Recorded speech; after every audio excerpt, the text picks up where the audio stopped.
It is a summation of more than 20 years of research on one subject, and that is, why do some people do so well in life, while so many more do not? And the first thing let's talk about is the magic word. The experts call it the most important word as far as the results we get from life are concerned in this or any other language, and that word is attitude. It is our attitude toward life which will determine life's attitude toward us. Let's face the fact honestly that we shape our own lives, and the shapes of them will be determined by our attitudes.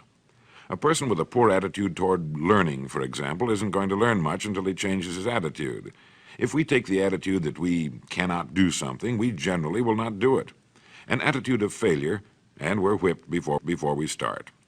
So we know then that what we receive from life, what we accomplish or fail to accomplish, is due in large measure to our overall attitude.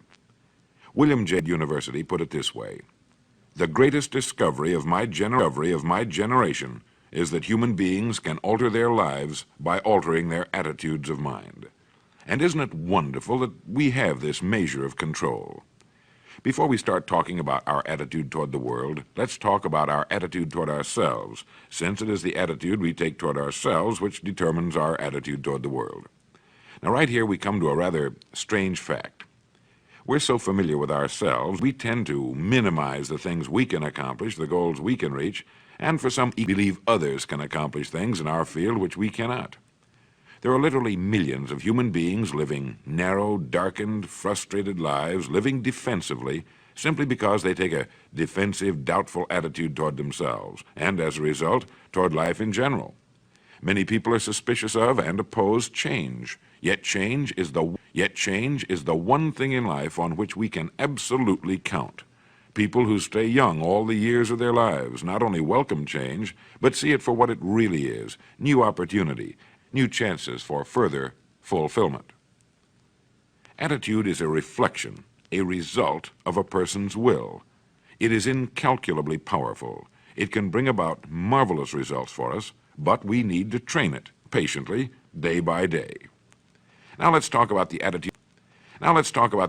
of people who, the top 5% of the people who go sailing through life from one success to another, and who, even when they fail at something, shrug it off and head right out again.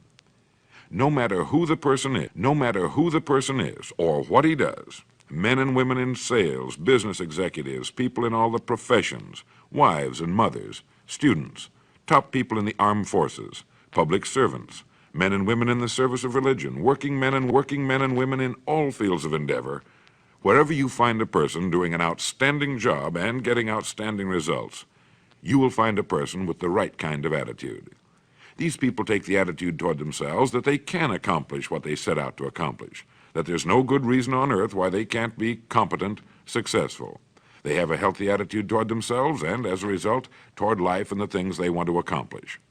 And because of this, they achieve some remarkable things, and they come to be called successful, outstanding, brilliant, lucky, and a lot of other things.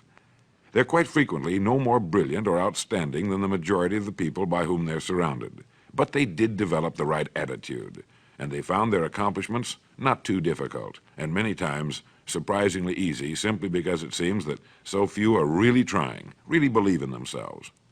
Successful people come in all shapes and sizes and in widely varying degrees of intelligence, background, and so on.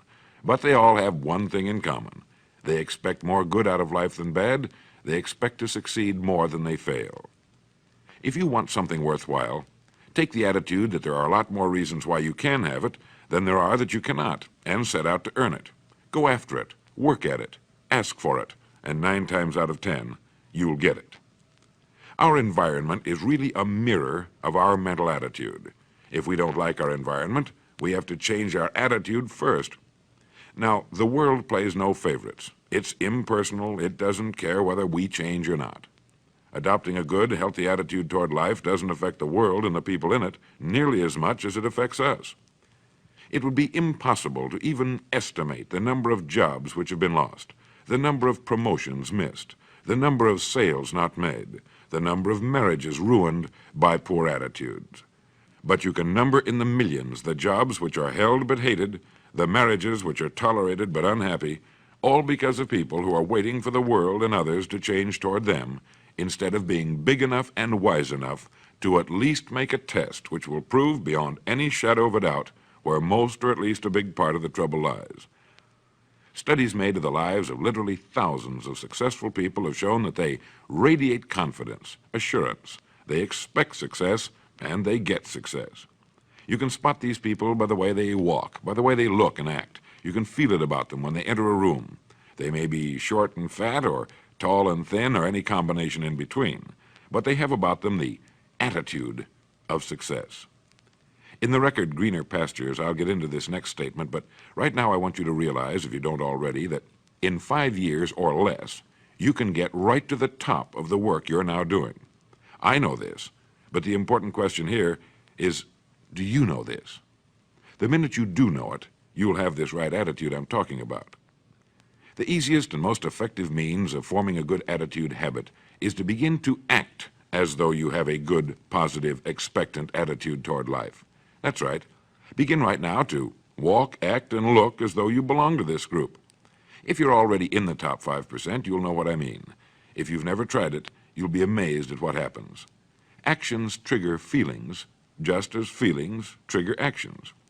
Now, let me tell you of a little test you can make which will prove beyond any shadow of a doubt that a good attitude can change a person's life as dramatically as walking from a darkened room into the bright, clear light of day. Not long ago, I read a line which went, "Life is dull only to dull people. Life is interesting only to interesting people.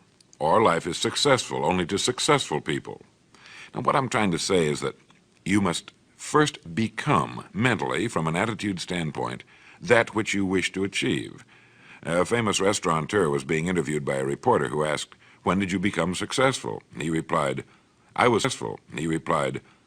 successful when I was sleeping on park benches, because I knew what I wanted to do and that I would do it." In short, his attitude had been one of success, of expecting success, long before the material, the tangible rewards of success had been earned. We'll get into this particular phase of Lead the Field in record number 3, A Worthy Destination. But for now, remember that a person must act, look, and because of these things, feel successful before the success he seeks can come. Chances are you know people who seem to be what others call lucky. All kinds of good and wonderful things seem to happen to them, and they give the impression of happily sailing through life, having a wonderful time, and getting more accomplished in a year than most people do in 5.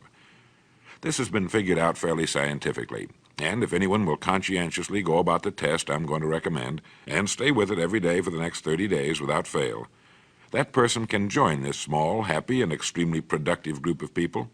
He'll find himself becoming lucky, as they say, and most of his problems will pretty well take care of themselves. Of this you can be sure. The results will be nothing short of amazing. Now, it makes no difference how good a person's attitude has been in the past. Anything can be improved upon, and it's the small refinements upon something already good that makes it great. So here's the test. For the next 30 days, act toward the world, everything and everyone with whom you come in contact, with the attitude which represents the kind of results you want to achieve. That is, if the result you want is more success in what you're doing, act as though you are already in possession of the success you seek. If you want others to treat you with admiration and respect, treat others with admiration and respect first. Have you ever stopped to think of this? Every human being on earth is the most important human being on earth as far as he or she is concerned. You may never get anyone to admit it, but it's a fact. So for the next days, treat every person with whom you come in contact as the most important person on earth, remembering as you do so that as far as that person is concerned, he is. Now, the reason I say treat everyone in this fashion is mainly because this is the way human beings ought to treat each other, and because it will help you form a habit that will bring you amazing and delightful results for the rest of your life. Have you ever noticed that the higher you go in any organization of value, the nicer the people seem to become? You see, the bigger the person, the easier it is to talk to him, to get along with him, to do business with him. Do you know why? It's because he's got a good attitude, and people with the best attitudes just naturally gravitate toward the top. So for 30 days, act toward others and the world at large in exactly the same manner you want the world and others to act toward you. Treat your wife or husband as the person he or she really is, the most important person in your life, and the same with the children. Carry out into the world each morning for 30 days the kind of attitude you would have if you were the most successful human being on earth. And notice how it quickly develops into an habitual attitude. When a person does this, he should realize he has already placed himself on the road to what he seeks. He is right now in the top 5% of the people in this or any other country. He has prepared the ground and planted the seed. He has made of himself a magnet, an embodiment of that which he seeks. Before metal can be cast into a desired shape, the mold, the expectant receptacle, must first be fashioned. Before a building can be erected, the excavation must be made and the foundation laid. And before a person can achieve the kind of life he wants, he must become that kind of individual. He must think, act, talk, walk, and conduct himself in all of his affairs as would the person he wishes to become. He is then actually that person, and the things that person would have and do will naturally come to him. Almost immediately, a change will be noticed. Irritations that used to frustrate and annoy disappear. When some less informed individual gives you a bad time, stay on the track. When someone cuts in front of you with his car or acts in any other manner that shows his ignorance and lack of courtesy, don't permit yourself to drop to his level. Pity him, for that's what he really deserves. That's the very group a person doesn't want to belong to, and if he acts like them, well, let's face it, he belongs with them. There's nothing in the world that men, women, and children want and need more than the feeling that they're important, that they're needed and respected. They will give their love, their affection, their respect, and their business to the person who fills this need. So the magic word is attitude. And in summing up, a few points to keep in mind. 1, it is our attitude at the beginning of a task which, more than anything else, will affect its successful outcome. 2, it is our attitude toward life which determines life's attitude toward us. 3, we are interdependent. It is impossible to succeed without others, and it is our attitude toward others which will determine their attitude toward us. 4, before a person can achieve the kind of life he wants, he must become that kind of individual. He must think, act, talk, walk, and conduct himself in all of his affairs as would the person he wishes to become. 5, the higher you go in any organization of value, the better will be the attitude you'll find.